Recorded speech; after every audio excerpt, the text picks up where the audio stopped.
सो hi guys, आज आ गए हैं अपने सिक्स लेक्चर के साथ। यहाँ पे हम ऑपरेटिंग सिस्टम से रिलेटेड क्वेश्चन करा रहे हैं। जैसा कि हम जानते हैं कि ये आने वाले टाइम में कंप्यूटर टीचर का जो भी एग्जाम मतलब बहुत सारे एग्जाम होने वाले हैं। वो एनवीएस का हो सकता है, बीपीएससी का, जैसे कि हमारा एग्जाम आने वाला है। तो ये ऑपरेटिंग सिस्टम का जो भी हम यहाँ पे क्वेश्चन करा रहे हैं उन सारे एग्जाम के लिए काफ़ी ज़्यादा हेल्पफुल है। तो अब हम चलते हैं अपने पहले क्वेश्चन की तरफ, जो कि है हमारा ऑपरेटिंग सिस्टम का पहला क्वेश्चन। हमारे यहाँ पहला क्वेश्चन क्या बोलता है? पहला क्वेश्चन है कि what is the primary purpose of the scheduler in an operating system. Operating system में जो प्राइमरी पर्पस क्या होता है शेड्यूलर का, मीन्स हम ऑपरेटिंग सिस्टम में शेड्यूलर क्यों यूज करते हैं। अब हम चलते हैं अपने ऑप्शन की तरफ। हमारा पहला ऑप्शन क्या बोलता है? क्या ये डिटरमाइन करता है which process will execute next. क्या ये डिटरमाइन करता है कि कौन सा प्रोसेस नेक्स्ट एग्जीक्यूट होगा। बी है एलोकेट मेमोरी टू प्रोसेस। क्या ये प्रोसेस को मेमोरी एलोकेट करता है। सी है कि मैनेज इनपुट आउटपुट ऑपरेशन। क्या इनपुट आउटपुट ऑपरेशन को ये मैनेज करता है। डी है प्रोवाइड यूजर इंटरफेस। क्या ये यूजर इंटरफेस को प्रोवाइड करता है। तो जैसा कि हम जानते हैं कि शेड्यूलर कहाँ वर्क करता है, ready state and running state के बीच। जैसा कि हम जानते हैं कि रेडी स्टेट में क्या होता है, यहाँ पे मेन मेमोरी में हमारे प्रोसेस रखे होते हैं। एक रेडी क्यू में हमारे प्रोसेस रखे होते हैं, P1 P2 P3, ये हमारा रेडी क्यू है। तो यहाँ से प्रोसेस को सिलेक्ट करके सीपीयू को एलोकेट कराना, ये किसका काम होता है? शेड्यूलर का। ये किसका काम होता है? शेड्यूलर का काम होता है। मीन्स वो रेडी क्यू में से प्रोसेस को सिलेक्ट करना है कि कौन सा नेक्स्ट प्रोसेस एलोकेट होगा सीपीयू को। वो उसका सिलेक्ट करने का किसका काम होता है? शेड्यूलर का। तो हमारा क्या है? पहला ऑप्शन राइट है। मीन्स हमारा शेड्यूलर यह डिटरमाइन करता है कि कौन सा प्रोसेस नेक्स्ट एग्जीक्यूट होगा। वो रेडी क्यू में से प्रोसेस को सिलेक्ट करता है कि कौन सा प्रोसेस नेक्स्ट एग्जीक्यूट होगा, देन वो सीपीयू को एलोकेट करता है उस प्रोसेस को। अब हम चलते हैं अपने सेकंड क्वेश्चन की तरफ। सेकंड क्वेश्चन हमारा क्या बोलता है? Which of the following is not a method of preventing और रिजॉल्विंग डेडलॉक इन ऑपरेटिंग सिस्टम। इनमें से कौन सा ऐसा मेथड है जो कि प्रिवेंट या फिर रिजॉल्व नहीं करता है डेडलॉक को। पहला हमारा ऑप्शन है कि प्रोसेस टर्मिनेशन, बी है रिसोर्स प्रीएम्पशन, सी है लॉकिंग हायरार्की, डी है टाइम आउट। तो जैसा कि हम जानते हैं कि यदि सिस्टम में डेडलॉक हो रहा है तो प्रोसेस टर्मिनेशन मीन्स जब भी हमारा सिस्टम में डेडलॉक आएगा, देन हम चेक करेंगे किस प्रोसेस की वजह से डेडलॉक आ रहा है। तो उस प्रोसेस को यदि हम टर्मिनेट कर देंगे, मीन्स उसको एग्जिस्ट करा देंगे, तो वहां पे डेडलॉक की कंडीशन क्या होगी? रिजॉल्व हो जाएगी। तो प्रोसेस टर्मिनेशन के थ्रू हम डेडलॉक को रिमूव कर सकते हैं। बी है हमारा रिसोर्स प्रीएम्पशन। रिसोर्स प्रीएम्पशन हमारा, जैसा कि हम जानते हैं कि डेडलॉक कंडीशन में हमारा एक मेथड क्या होता है जिसके थ्रू हमारा डेडलॉक होता है? No preemption. No preemption. इसमें क्या होता है कि मीन्स जो प्रोसेस होता है वो अपने रिसोर्स को लेके बैठ जाता है। मीन्स कोई और प्रोसेस उसके उसके रिसोर्स को प्रियम्प्ट नहीं कर सकता, मीन्स छीन नहीं सकता।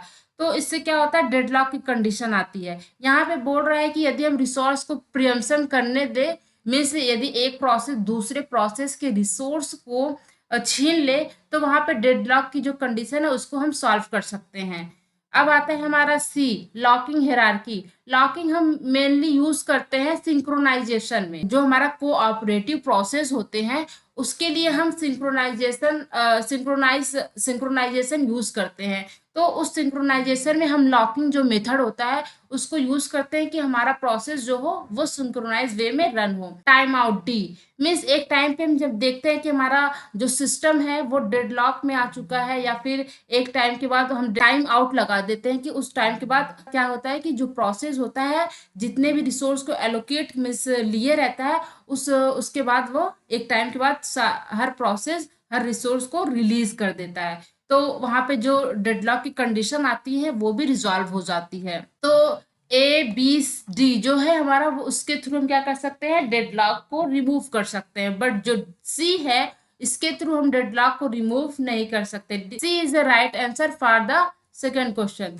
अब हम चलते हैं अपने थर्ड क्वेश्चन की तरफ। थर्ड क्वेश्चन हमारा क्या बोलता है, what does the term thrashing refer to in the context of virtual memory. जो थ्रेशिंग है वर्चुअल मेमोरी के कॉन्टेक्स्ट में क्या रिफर करता है। पहला ऑप्शन हमारा है the excessive paging activity that lead to a decrease in system performance. क्या यहाँ पे पेज एक्टिविटी की तरह ऐसी पेज एक्टिविटी हम यूज करते हैं जिसके थ्रू सिस्टम का परफॉर्मेंस लो हो जाता है, क्या वो थ्रेशिंग होता है। या फिर B is a efficient memory management, क्या वो इफिशियंट मेमोरी मैनेजमेंट को रिफर करता है। सी है सक्सेसफुल मेमोरी एलोकेशन, डी है रिड्यूस सीपीयू यूटिलाइजेशन। तो जैसा कि हम थ्रेशिंग क्या होता है, थ्रेशिंग एक ऐसी कंडीशन होती है जहां पे जो हमारा सिस्टम होता है वो most of the time page fault में स्पेंड करता है। पेज फॉल्ट को रिजॉल्व करने में, पेज फॉल्ट को रिजॉल्व करने में उसका टाइम वेस्ट होता है हमारे सिस्टम का। तो थ्रेशिंग एक ऐसी कंडीशन होती है। थ्रेशिंग होने के तीन मुख्य कारण होते हैं। पहला हमारा क्या होता है, थ्रेशिंग क्यों होता है, जो हमारी जो डिग्री ऑफ मल्टी प्रोग्रामिंग होती है वो हाई होती है, high degree of multi programming. B किस लिए हमारी थ्रेशिंग होती है कि हमारे जो फ्रेम होता है, यदि हम फ्रेम का साइज हम कम रखें, मीन्स फ्रेम है, यदि हमारा फ्रेम की कमी है देन वहां पे हमारा जो थ्रेशिंग की कंडीशन आती है।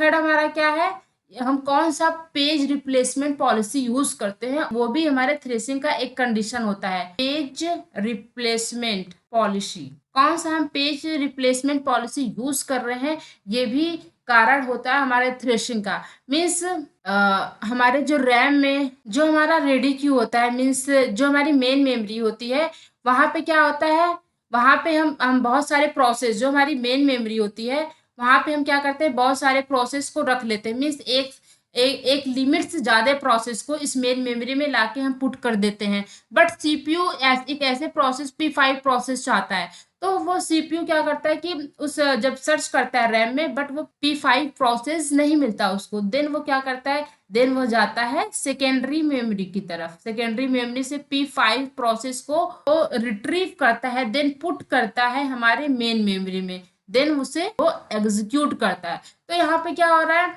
कि हम जो स्पेस को चाह रहे हैं हमारी मेन मेमोरी में नहीं है, तो मोस्ट ऑफ द टाइम क्या हो रहा है, सीपीयू स्वैपिंग करने में उसकी टाइम जो है वो वेस्ट हो रही है। ये ऐसा क्यों हो रहा है, क्योंकि हम जो पेज रिप्लेसमेंट टेक्निक है वो अच्छा यूज नहीं किए हैं। अगर अच्छा यूज करते तो हमारे जो सीपीयू जिस पेज को चाहता है वो हमारी मेन मेमोरी में मिल जाती। तो यहाँ पे क्या होता है, A is a right answer, excessive paging activity lead to the decrease in system performance, ये होता है हमारा थ्रेशिंग। अब आते हैं अपने फोर्थ क्वेश्चन की तरफ। फोर्थ क्वेश्चन हमारा क्या बोलता है, which of the following statement about multitasking operating system is true. Multitasking क्या होता है ऑपरेटिंग सिस्टम में। पहला हमारा क्या बोल रहा है, the allow multiple process to run concurrently, क्या ये अलाउ करता है बहुत सारे प्रोसेस को रन करने के लिए कॉन्करेंटली। बी है they only allow one process to run at a time, क्या ये अलाउ करता है एक टाइम पे सिर्फ एक प्रोसेस रन हो।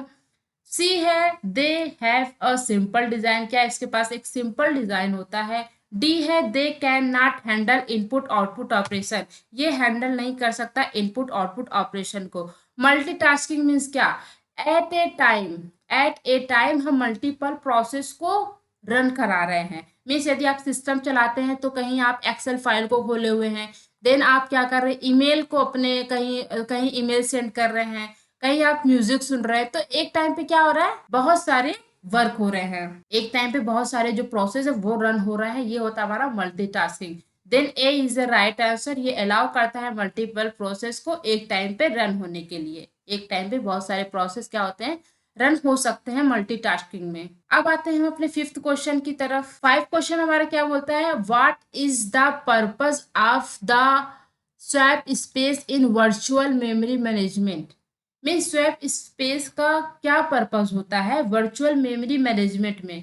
पहला ऑप्शन क्या बोलता है, provide additional memory space when physical memory is full. B बोलता है मैनेज टीएलबी। सी क्या कहता है हमारा, allocate main memory. D is a store page table entries. तो वर्चुअल हमारा जो स्वैप स्पेस क्या होता है, स्वैप स्पेस यदि हम कोई प्रोसेस है वो रन करा रहे हैं, प्रोसेस है हम उसको रन करा रहे हैं।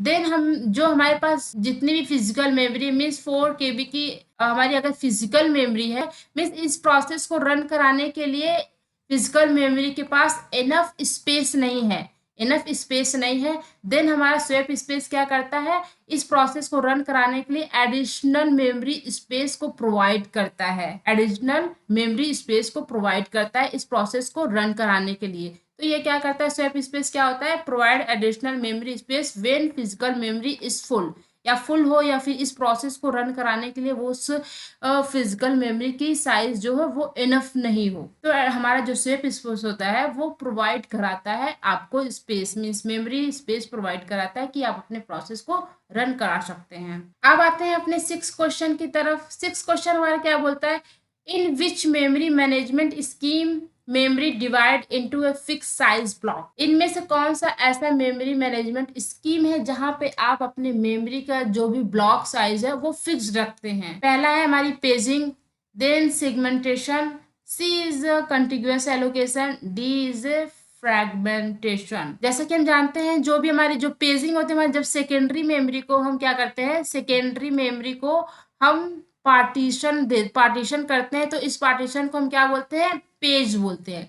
एंड जब हम मेन मेमोरी को पार्टीशन करते हैं, मीन्स उसको डिवाइड करते हैं, तो इसे हम क्या बोलते हैं, फ्रेम बोलते हैं, फ्रेम बोलते हैं। इस पेज की साइज एंड इस फ्रेम की साइज क्या होती है, वो सेम होती है। एंड सेगमेंटेशन की जब हम बात करते हैं, सेगमेंटेशन क्या होता है कि हम यहाँ पे जब मेमोरी को डिवाइड करते हैं देन फिक्स साइज में डिवाइड नहीं करते। जब पेज को हम डिवाइड करेंगे इसकी जो साइज होगी, हर ब्लॉक की साइज फिक्स्ड होती है। बट जब सेगमेंटेशन को हम डिवाइड करते हैं, यहाँ पे हम यूजर के पॉइंट ऑफ व्यू से मेमोरी को डिवाइड करते हैं, मीन्स यूजर को कितना नीड है, कितने में उसका प्रोसेस एग्जीक्यूट हो जाएगा। इस यदि हम कि P1 प्रोसेस को P1 में रख रहे हैं तो P1 के सारे प्रोग्राम को हम इस ब्लॉक में रखेंगे, देन उसको डिवाइड करते हैं।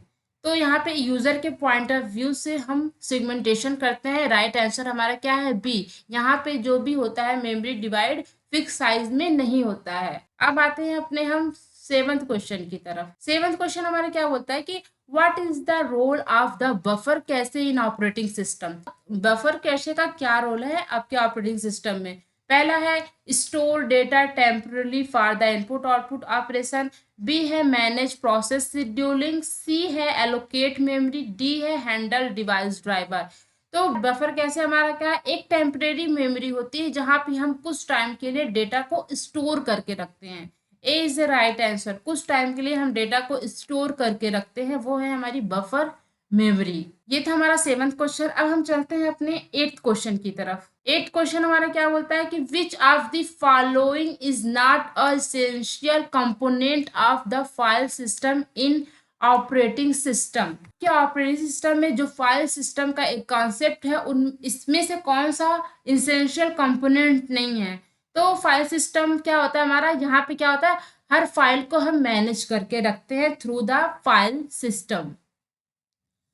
पहला हमारा ऑप्शन क्या बोलता है कि फाइल एलोकेशन टेबल, ये एक मेन कंपोनेंट होता है आपके फाइल सिस्टम का। बी है डायरेक्टरी स्ट्रक्चर, ये भी हमारा एक मेन कंपोनेंट होता है हमारे फाइल सिस्टम का। सी है इंडेक्स टेबल, ये भी होता है, बट जो ब्लॉक कैशे होता है वो हमारा एक जो होता है इसेंशियल कंपोनेंट नहीं होता है फाइल सिस्टम का। तो D is the right answer for the 8th question, block cache is the right answer. अब आते हैं अपने 9th क्वेश्चन की तरफ। 9th क्वेश्चन हमारा क्या बोलता है, which memory management technique allow process to be loaded into any available memory partition. इसमें बोला है कि मेमोरी मैनेजमेंट टेक्निक के थ्रू आपको ऐसे मतलब किस टेक्निक में अलाउ करते हैं कि प्रोसेस को हम लोड कर सकते हैं किसी भी मेमोरी पार्टीशन में।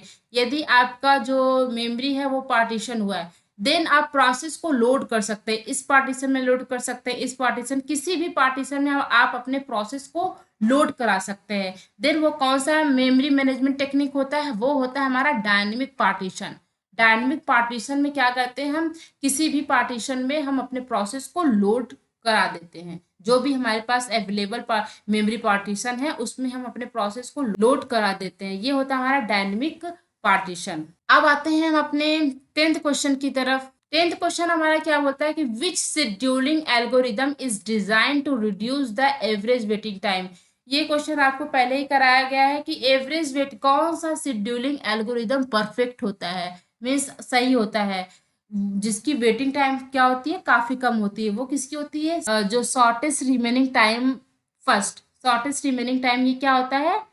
प्रिएम्प्टिव एल्गोरिदम होता है, प्रिएम्प्टिव एल्गोरिदम होता है। ये शॉर्टेस्ट रिमेनिंग टाइम फर्स्ट जो होता है वो प्रिएम्प्टिव एल्गोरिदम होता है। ये क्या होता है? नॉन प्रिएम्प्टिव होता है। तो इसमें बोला गया है कि किसका एवरेज वेटिंग टाइम कम होता है, वो हमारे शॉर्टेस्ट रिमेनिंग टाइम फर्स्ट का। और ये हमारे शॉर्टेस्ट जॉब नेक्स्ट, मीन्स जिसका बस टाइम कम है वो के बाद वो एग्जीक्यूट करे, जिसका शॉर्टेस्ट टाइम, जो जिसका बस टाइम कम होता है वो एग्जीक्यूट करे, इन उसको सीपीयू एलोकेट होती है। ये भी क्या हमारा क्या होता है कि नॉन प्रिएम्प्टिव होता है। ये हमारी क्या होती है? प्रिएम्प्टिव एल्गोरिदम होती है। अब हम आते हैं अपने 11th क्वेश्चन पे। 11th क्वेश्चन हमारा क्या बोलता है? Which of the following is not a example of a process synchronization mechanism. इनमें से ऐसा कौन सा है जो कि प्रोसेस सिंक्रोनाइजेशन मैकेनिज्म में यूज नहीं किया जाता है? मीन्स क्या आप सेमाफोर को प्रोसेस सिंक्रोनाइज करने के लिए यूज करते हैं? बी है हमारा म्यूटेक्स, सी है हमारा लॉक, डी है हमारा स्टैक। हम सेमाफोर, म्यूटेक्स एंड लॉक को यूज करते हैं हमारा जो भी प्रोसेस है वो सिंक्रोनाइज वे में रन करे। मीन्स एक टाइम पे यदि हमारा कोई प्रोसेस शेयर्ड मेमोरी को, शेयर्ड रिसोर्स को यूज कर रहा है, एक टाइम पे सिर्फ एक ही प्रोसेस इस शेयर्ड रिसोर्स को यूज करे, दूसरा कोई प्रोसेस उस टाइम पे यहाँ पे इंटरप्ट ना करे, तो ये होता है हमारा सिंक्रोनाइजेशन। हम ये सिंक्रोनाइजेशन सीमाफोर के भी थ्रू करते हैं, म्यूटेक्स के भी थ्रू करते हैं, एंड लॉग का भी यूज करके हम सिंक्रोनाइजेशन परफॉर्म करते हैं। बट जो हमारा स्टैक क्या होता है? हमारा डेटा स्ट्रक्चर होता है। यहाँ इसके थ्रू हम क्या करते हैं? सिंक्रोनाइजेशन परफॉर्म नहीं करते हैं, अपने प्रोसेस को सिंक्रोनाइज नहीं करते हैं। अब आते हैं अपने हम 12th क्वेश्चन की तरफ। What is the primary role of the kernel in operating system? Means operating system में कर्नल का मेन क्या रोल है? जैसा कि हम जानते हैं कि कर्नल क्या होता है? ऑपरेटिंग सिस्टम का क्या होता है? हार्ट होता है। इस जो भी हार्डवेयर एंड सॉफ्टवेयर के बीच जो भी ऑपरेशन परफॉर्म हो रहे हैं उसको मैनेज कौन करता है? हमारा कर्नल मैनेज करता है। और वो हार्डवेयर एंड सॉफ्टवेयर के बीच कम्युनिकेशन को प्रोवाइड करता है। ये होता है हमारा कर्नल, हर चीज को जो कि मैनेज करता है। ये क्या होता है? एक कोर कंपोनेंट होता है आपकी ऑपरेटिंग सिस्टम का। कर्नल हमारा क्या होता है? ऑपरेटिंग सिस्टम का एक कोर कंपोनेंट होता है जो कि हर चीज को कंट्रोल करके रखता है, किस टाइम पे किस रिसोर्स की कितनी जरूरत है, कहाँ पे कौन सा एरर आ रहा है, ये सारी चीज को कंट्रोल करता है हमारा कर्नल इन ऑपरेटिंग सिस्टम में। इसलिए हम इसको ऑपरेटिंग सिस्टम का हार्ट बोलते हैं। अब आते हैं अपने हम 13 क्वेश्चन पे। Which of the following is not type of a system call in operating system? इनमें से कौन सा सिस्टम कॉल नहीं है ऑपरेटिंग सिस्टम में? First is the load, B is a file, C is a process, D is a communication. हमारा जो system call होता है, सिस्टम कॉल मेनली हमारे कितने टाइप के होते हैं? 5 टाइप के होते हैं। 5 टाइप के हमारे क्या होते हैं इन ऑपरेटिंग सिस्टम में? 5 टाइप के हमारे सिस्टम कॉल होते हैं। पहला हमारा क्या होता है? File system operation. बी हमारा क्या है? Process control. थर्ड हमारा क्या है? Device management. फोर्थ हमारा क्या है? Information maintenance. एंड फिफ्थ हमारा क्या है?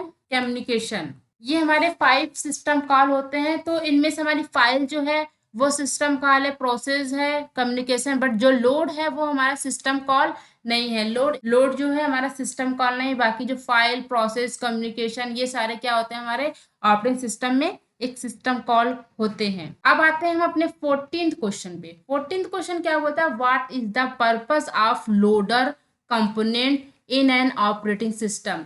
ऑपरेटिंग सिस्टम में जो लोडर होता है वो मेनली क्या उसका पर्पस होता है? First is a load memory into memory, sorry, load program into memory. B is a manage memory allocation. C is control input output operation.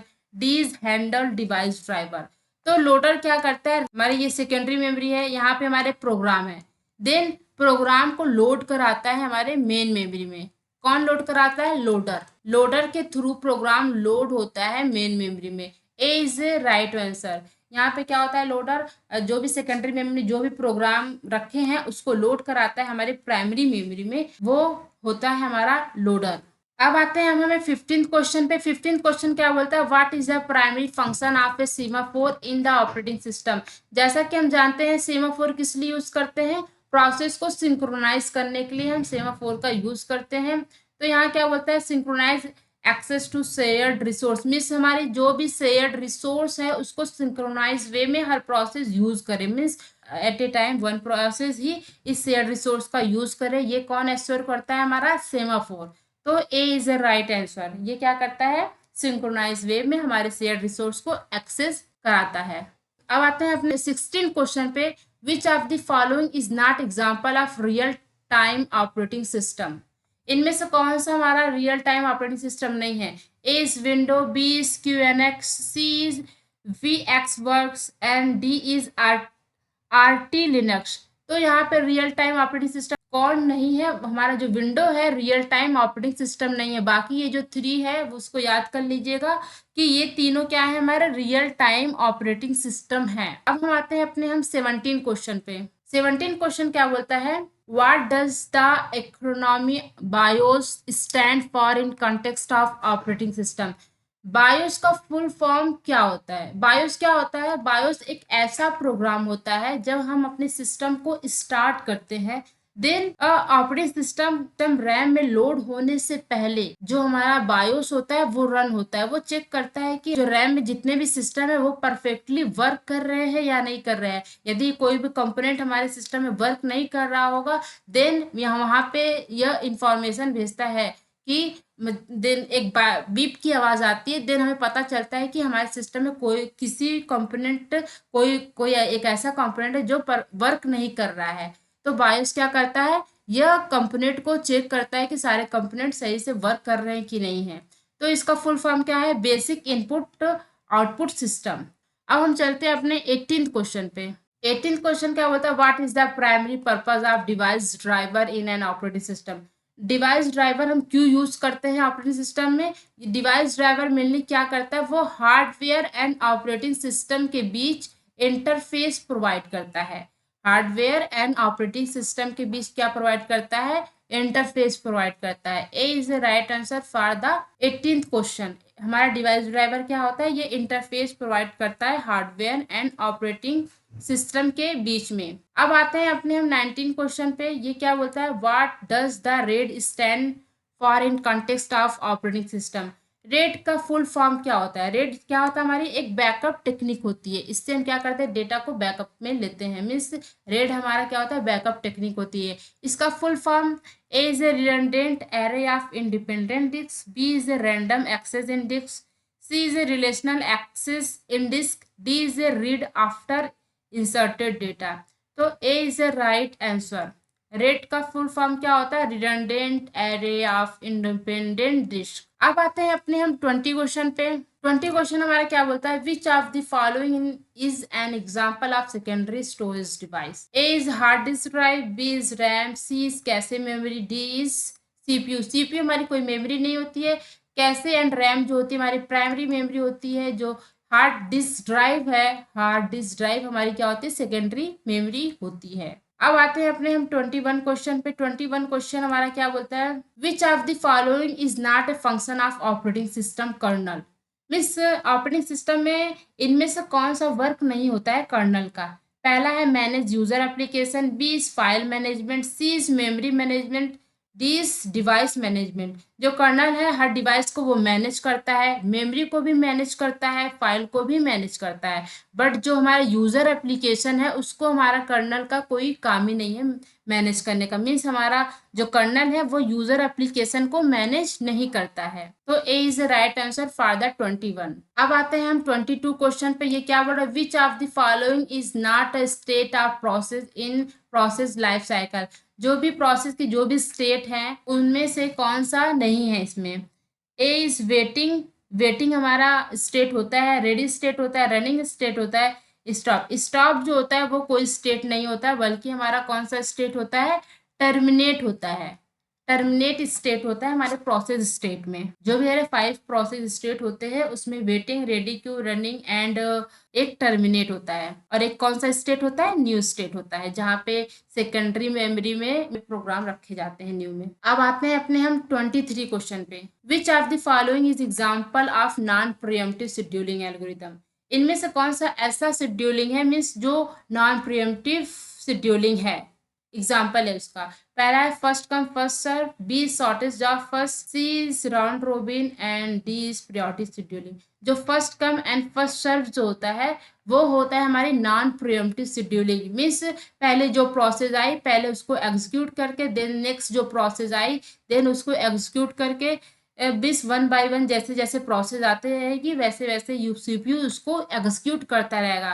ये नहीं होता है कि P1 को कुछ एग्जीक्यूट किया देन P2 पे गया देन P2 P1 पे आया, ऐसा नहीं है। एक प्रोसेस पूरा अच्छी तरीके से रन करेगा देन वो सेकंड पे जाएगा जो नेक्स्ट आया रहेगा रेडी क्यू में।